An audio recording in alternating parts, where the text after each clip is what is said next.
BFM Business, 60 minutes business, l'invité. Avec notre invité ce midi dans 60 minutes business, nous parlons de la multiplication des attaques cyber, entreprises, collectivités, hôpitaux, particuliers. Personne n'y échappe. On en parle avec vous, Florence Chaffiol, avocate associée d'Auguste Debouzy. Bonjour. Bonjour. Dernier exemple en date, ce centre hospitalier de Corbeil-Essonnes, attaqué il y a un mois. L'hôpital a refusé de payer la rançon réclamée. Les pirates ont commencé à diffuser une série de données. On a un exemple concret ici de ce que ça fait aux entreprises de ne pas payer, en l'occurrence. Alors, c'est un exemple concret. Certaines payent, d'autres ne payent pas. L'idée, c'est de ne pas encourager les pirates dans leurs attaques. Mais effectivement, de temps en temps, on a des divulgations de données, ce qui n'est pas toujours le cas, même quand on ne paye pas. Oui, là, cet exemple est particulier. C'est la première fois qu'on entend ça. Tout est à l'arrêt. On arrive tous les matins, plus de logiciels. Les écrans sont noirs. La ville de Caen a aussi été attaquée ces derniers jours. Les sites internet, la municipalité, l'agglomération de Caen-la-Mer, les musées, les bibliothèques, le théâtre, le conservatoire de Caen, inaccessible au public. Ça immobilise totalement, là on parle de collectivité, mais ça immobilise totalement l'activité de l'entreprise. Alors on parle de collectivité, les TPE, PME, ETI, les grandes entreprises stratégiques sont aussi touchées, donc tout secteur d'activité confondu, et ça paralyse effectivement les entreprises et les collectivités de manière assez importante et souvent pérenne, parce que pour reconstituer un système d'information, ça prend du temps si on n'a pas anticipé ces risques d'attaque. Justement, on est dans cette période-là où les entreprises commencent à se rendre compte qu'effectivement, elles vont pouvoir être victimes d'attaques. 73% des entreprises françaises seraient touchées par une attaque cyber. Ça coûte 2 millions d'euros en moyenne.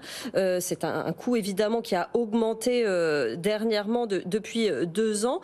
Est-ce qu'on commence à identifier qui sont les hackers et est-ce que leur profil a changé ? Alors effectivement, le nombre d'attaques augmente de manière exponentielle et le chiffre que vous citiez est tout à fait exact. La plupart des entreprises ont déjà fait l'objet d'une cyberattaque. En revanche, toutes ne font pas l'objet d'une demande de rançongiciel. Oui. Le profil des pirates, en fait, on a 2 typologies de pirates. On va avoir des pirates isolés, mais qui sont de plus en plus performants, éduqués, qui sont très fort. Et puis après, on a une autre typologie de pirates qu'on appelle les cyberpirates présumés étatiques. On ne sait pas trop d'où ils viennent, mais il peut y avoir une portée politique, gouvernementale. Et l'idée, en fait, c'est le sabotage, l'espionnage, la déstabilisation et évidemment le gain financier. Et puis après, on va avoir des hackers. Vous aviez eu au niveau de la PHP une attaque. C'était un étudiant en cybersécurité isolé qui voulait démontrer la non-fiabilité du système d'information. Donc on a des typologies très très diverses d'attaquants. Jean-Marc. Oui, moi ce qui me frappe, c'est que quand il y avait des gens qui faisaient des hold-up, ils étaient physiquement dans la banque. Ouais. Donc ils étaient sur le même territoire que leurs victimes. Là, ils sont potentiellement à l'extérieur. Comment est-ce qu'on peut aller les chercher ? C'est-à-dire, est-ce que le droit va devenir un droit international ? Est-ce qu'on peut trouver effectivement des accords ? Ou est-ce qu'on est face à une situation où la seule véritable moyen de se défendre, c'est de faire des barrières pour éviter qu'ils ne rentrent ? Parce qu'une fois qu'ils sont dans le système, de toute façon, on ne peut plus les atteindre. Alors, je pense que la prévention est essentielle et justement de mettre des barrières doit être ce que chaque entreprise, chaque collectivité doit faire pour prévenir cette attaque. Ensuite, au niveau français, européen, mondial, il y a de la coopération qui existe.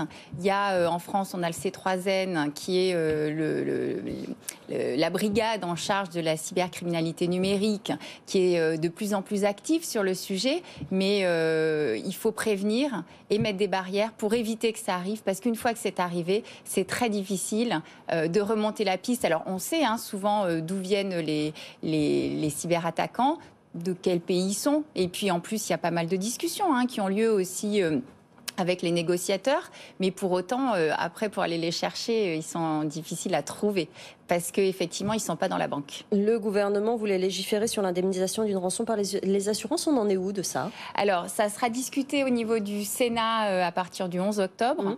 L'idée étant, en fait, que les assureurs puissent rembourser aux sociétés qui ont payé une rançon le montant de la rançon sous réserve que l'entreprise en question ait déposé plainte dans les 48 heures du paiement de la rançon. Il y a eu beaucoup de débats sur le sujet. Ouais. Parce que l'assurabilité de la rançon est quand même quelque chose d'un peu étonnant d'une certaine manière. Mais l'idée, je pense, derrière tout cela est quand même de protéger au maximum les entreprises. Très peu d'entreprises sont assurées au niveau cybersécurité. Et il faut quand même que les entreprises se rendent compte qu'au-delà de la prévention et du renforcement du système d'information et de la sécurité des entreprises, peut-être qu'au niveau des assurances, ça les aidera. Parce que le coût d'une attaque est très important. Ça rassure effectivement les entreprises potentiellement, mais est-ce que ce n'est pas une mesure qui va orienter les hackers potentiellement vers les entreprises couvertes? C'est bien la raison pour laquelle, à un moment donné, il était question de refuser l'assurabilité de la rançon pour éviter que les entreprises ne payent, parce que c'est très incitatif et c'est un peu, d'une certaine manière, un cercle vicieux. Plus on paye, plus les cyberattaquants vont avoir envie d'attaquer et les entreprises assurées et d'attaquer tout court. Avec aussi une incidence pour les entreprises sur leurs primes. Leur prime d'assurance qui va énormément augmenter. Forcément. Toutes les entreprises ne vont pas pouvoir peut-être s'assurer contre ces attaques. Alors, je ne sais pas de quelle manière les primes vont augmenter, mais bien évidemment, à un moment donné, il faudra que ce soit payé par quelqu'un ou par les entreprises. Donc. Et ces attaques, elles ont un statut juridique particulier ou elles sont considérées comme un vol est-ce que le hacker est plus puni que le personnage que je qualifiais dans la banque avec sa cagoule et son pistolet? Est-ce que le hacker est plus puni ou est-ce que tout le monde est puni de la même façon? C'est pénal. C'est pénal. Il y a bien des sanctions pénales. Après, encore faut-il retrouver la trace de ces cyberattaquants. Et il y a peu de décisions qui ont été jusqu'à condamner des cyberattaquants ou des pirates, parce qu'on les a précisément pas retrouvés. Oui, c'est ça, quelle part a été retrouvée? Vous avez un chiffre? Non, j'en ai aucune idée. Non. On entend rarement qu'ils ont été retrouvés et punis, effectivement. Merci beaucoup, Florence Chaffiol, avocate associée chez Auguste Debouzy. Merci d'être venue nous voir dans 60 minutes business.